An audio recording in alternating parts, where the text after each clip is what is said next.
ঈদ মানেই আনন্দ, পরিবারের সঙ্গে সময় কাটানোর অপেক্ষা।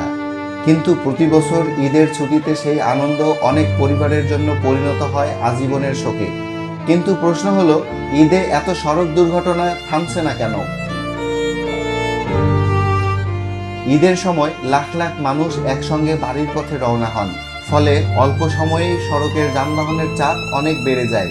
এর সঙ্গে যোগ হয় অতিরিক্ত গতি, ঝুঁকিপূর্ণ ওভারটেক, ক্লান্ত অবস্থায় দীর্ঘ সময় গাড়ি চালানো এবং অনেক ক্ষেত্রে ট্রাফিক নিয়ম না মানা। মোটরসাইকেল দুর্ঘটনাও ঈদের সময় উল্লেখযোগ্যভাবে বেড়ে যায়, কারণ অনেকেই হেলমেট ছাড়া চলাচল করেন, অতিরিক্ত যাত্রী বহন করেন বা উচ্চ গতিতে গাড়ি চালান। বিশেষজ্ঞদের মতে শুধু চালকের ভুল নয়, যানবাহনের ফিটনেস, সড়কের অবস্থা, আইন প্রয়োগ এবং যাত্রীদের সচেতনতাও বড় ভূমিকা রাখে। অর্থাৎ এটি একক কোনো কারণের সমস্যা নয়, বরং একাধিক কারণ একসঙ্গে কাজ করে। ঈদের আনন্দ যেন কারো পরিবারের জন্য শোকের কারণ না হয়, এটি আমাদের সবার দায়িত্ব। একটু ধৈর্য, ট্রাফিক আইন মেনে চলা এবং নিরাপদ গতিতে গাড়ি চালালে অনেক প্রাণ বেঁচে যেতে পারে।